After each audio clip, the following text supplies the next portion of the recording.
does Tom Savini know that he's referenced in that, or is this going to be a surprise for him? I think I told him about it, but I don't know if he knows that James Raymar is literally saying, "Oh, and I called Tom Savini himself." I don't think he knows. How are you today, sir? I'm good. Wait, let me see your shirt. Come on. You like that? Look at There that. it is. There it is. Oh, yeah. See, now you're just. Now I mean, that's pretty good. I was debating. I'm gonna be honest with you. I was debating. I was like, what shirt should I wear? Because I've got so many great.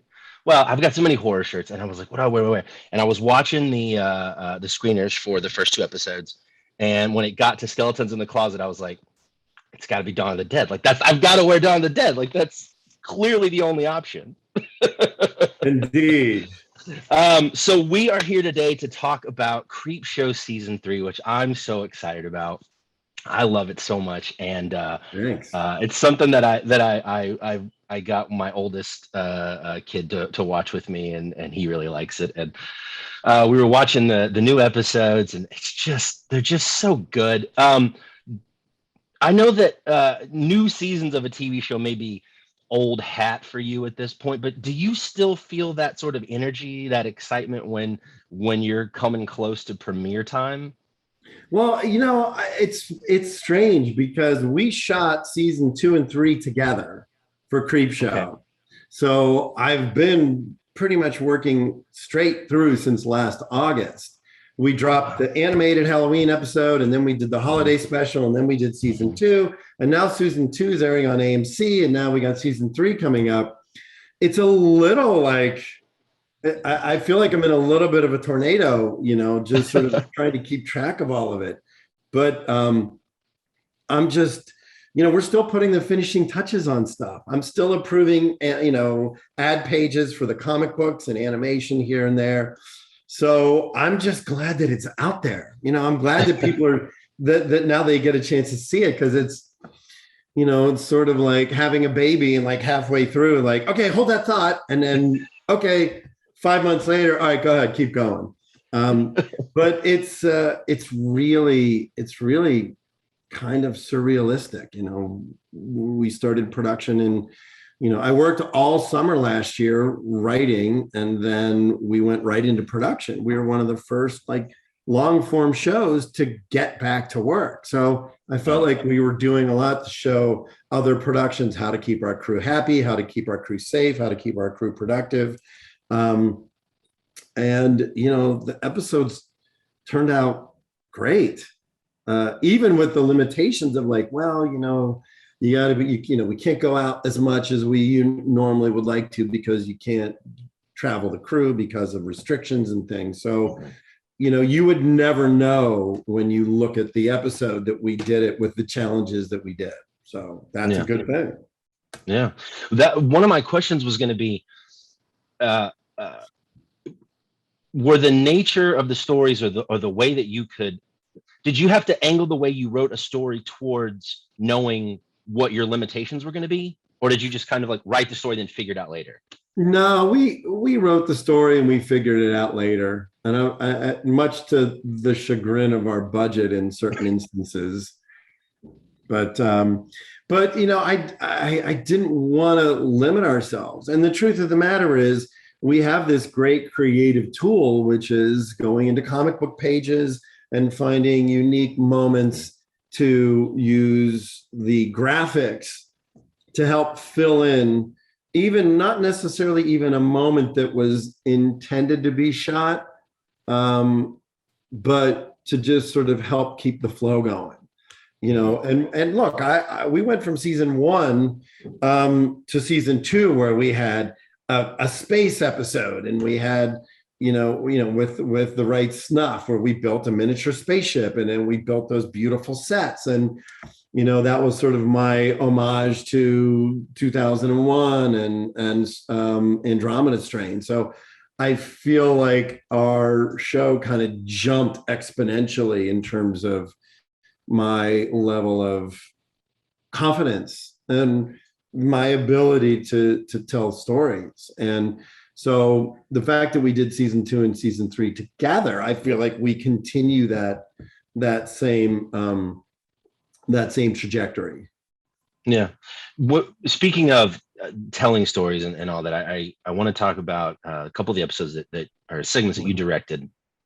And in episode 1, you directed Queen Bee, which so I'd love to get your input on this. When I watched it, it felt for me a bit like commentary sort of on toxic fandom in the terms of fans who are sort of blindly dedicated to an artist. Was that sort of the point, or? Yeah. Well, it's so blind that their eyes end up glowing green. It's interesting. I wanted to do that episode. As soon as I read the outline, I wanted to do it because I liked the idea of it being young people. It's probably the most modern story because a lot of our other stories have kind of like a little bit of a retro feel to it.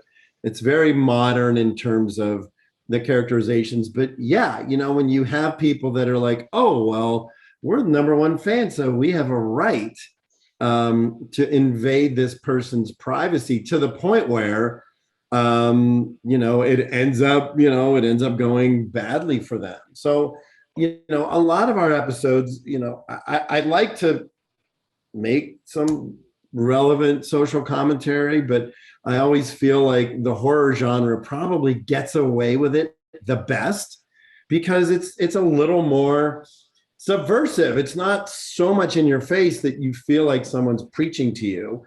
They're giving you context for things that are happening in the world, but in a format that is more palatable than watching the news and having somebody say, oh, how dare this happen.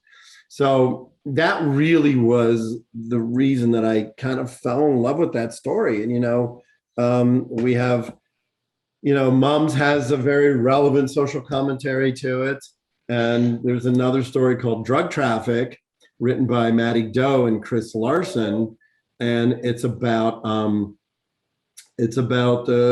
the system of healthcare and the fact that people have to cross the border to get medicine because the healthcare in the United States is such a disaster, and the ramifications of people not getting medication that they need. So there are elements in there that I do think are relevant and presented in a way that are probably more easily accepted than in other ways. Mm-hmm. Mm-hmm.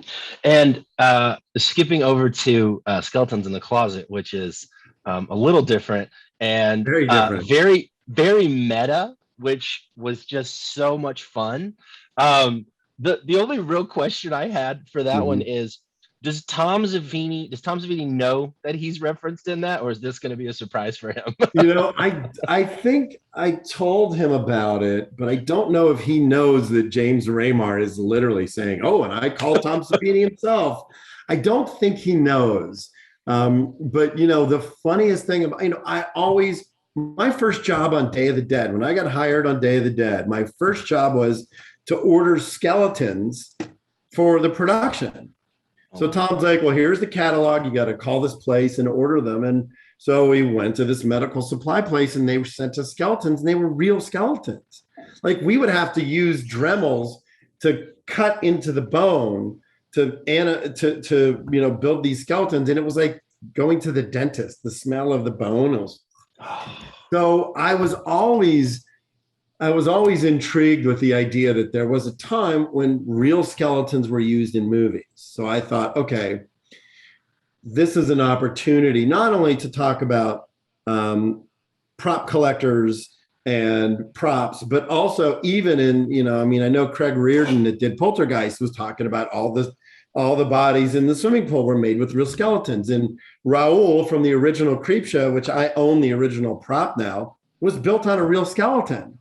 Oh, wow. So I thought, it's kind of interesting to talk about that. And the craziest thing is that story about the skeleton in Dawn of the Dead that they found in a costume shop. That's a real story. That really happened. That's what makes it so crazy. In Pittsburgh, when the movie was over, the skeleton went to a costume shop, and a cop walked in one day and saw it and went, "That's a real dead body." So they had to research it, and they realized that the skeleton was real, and they actually gave it a burial in Pittsburgh. Like the research I was doing on it, and I remembered hearing the story from Tom about the actual skeleton. So for me, the fun thing was we got to recreate the skeleton, and everything that James Raymar says, he goes, "It was buried in a cemetery in Mount Lebanon." It's all true. It's really there. The skeleton was buried there. So I just thought, okay, so Lampini is like such a rabid collector that he has to have it. So he digs it up and puts it in his collection. That is crazy. And James Remar is so good in that segment too. Like, I mean, obviously he's a brilliant actor, but gosh, just what an incredible like performance from him, I thought. Well, he's a fan too. You know, I mean, we met on Tales from the Dark Side, the movie, in 1989, and we've stayed friends since then. So, you know, the fact that when this part came up, I wanted him immediately, and he came in. You know, he'll text me like, "Oh, you watching Svengoolie tonight? Because you know, Fiend Without a Face is on." Like, come on! It's like the guy was perfect. We did all his scenes in one. We shot that entire episode in 3 days. Oh wow! Which was a little bonkers because not only with Jamie and everything that he brought to the table, the other actors that did a fantastic job. But then I had the Psycho reference, the Phantasm reference, the Shining reference. And then, of course, my ultimate Ray Harryhausen tribute. So, you know, when I came up with the story, I really wanted to pepper all of those elements in. And then John Esposito, who wrote the script, you know, it's so personal to me. And, you know, it's so much fun. I even called Don Coscarelli and said, "Hey, so I want to do a Phantasm homage in Creepshow." And I sent him the page and I said, "And by the way, it talks about your mom being a fan of yours." And he went, "I'm in." Like, I wanted Dawn to know that it was again another way to pay tribute. You know, we got permission to use the Freddy glove. We got permission to use all of that stuff, up to the point where when we were in post-production, we had used the Psycho music to mix the movie. And then I was like, well, we have to have the Psycho music. You can't do a shot-for-shot remake of the shower scene with a skeleton from Psycho without the music. And people were like, "Oh, well, boy, that's going to cost a lot of money. How are we going to do that? We got to figure it out." I'm like, I don't know, but somebody better figure it out, because it's I would have to walk the walk of shame if we had recreated them shot for shot, but then use different music. So yeah, well, it comes across amazing. It's such a fun episode, and every segment in those first couple episodes that I got to watch, I love so much, and I'm excited for everybody else to get to see it when it airs. Debuts on Thursday, September 23rd. Which is actually my wedding anniversary. So thank you for the gift. I appreciate that, Greg. Well, you told me when you got married that that's what you wanted. It just took me a couple years. I appreciate it. Yeah, it's so kind of you. Thank you so much for taking the time to chat with me today. I really appreciate it. It's a real honor to get to speak with you. And I'm excited for everybody to see Creepshow Season 3. Have a great rest of your day, sir. Thank you. Thanks, man. Take care.